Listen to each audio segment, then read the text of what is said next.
Hi, I'm Lily Genovese. I'm the coordinator for Trout in the Classroom in New York City and the New York City watersheds. I'm here at the Trailside Museum at Ward Pound Ridge Reservation, visiting our virtual Trout in the Classroom tank, which is right behind me. I came in to check on our little fish, and I want to give you a look at the fish as well. We see them swimming, moving with their fins.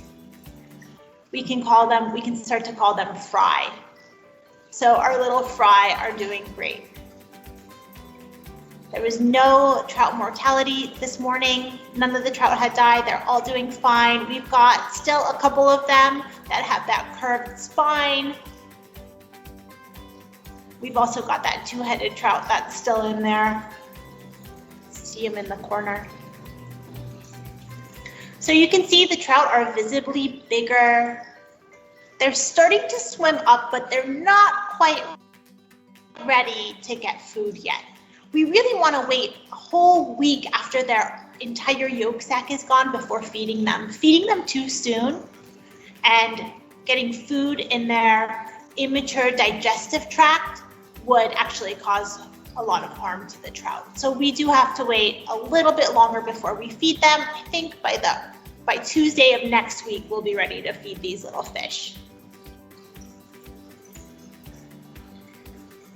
You can see that they're spreading around in the nest basket a bit more. Some of them are still gathered together in the corner, but the majority of them look like they're starting to get curious and swimming about.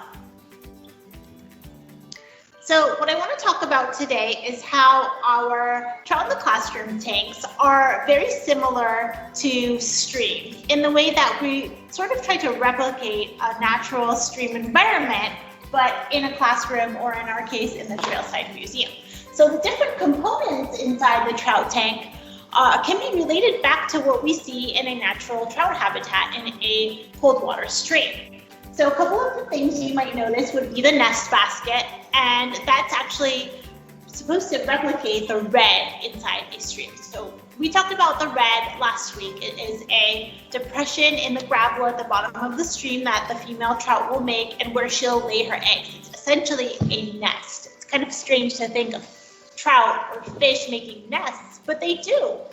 So the gravel at the bottom of the stream would be the nest for the wild trout, and in our trout tank, we've got these nest baskets. We've got 2 of them here.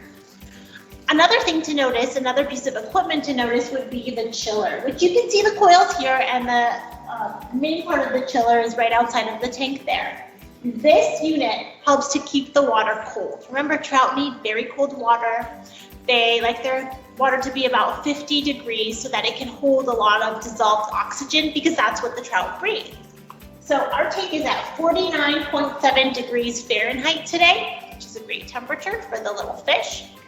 And the chiller is what brings that temperature down. Here in the Trailside Museum, it's about 60, 65 degrees. So we do need that chiller to keep that water cold.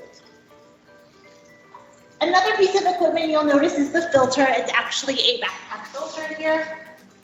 So we've got the tube going down, and I have it covered up so that the trout that are at the bottom of that tank don't get taken into the filter.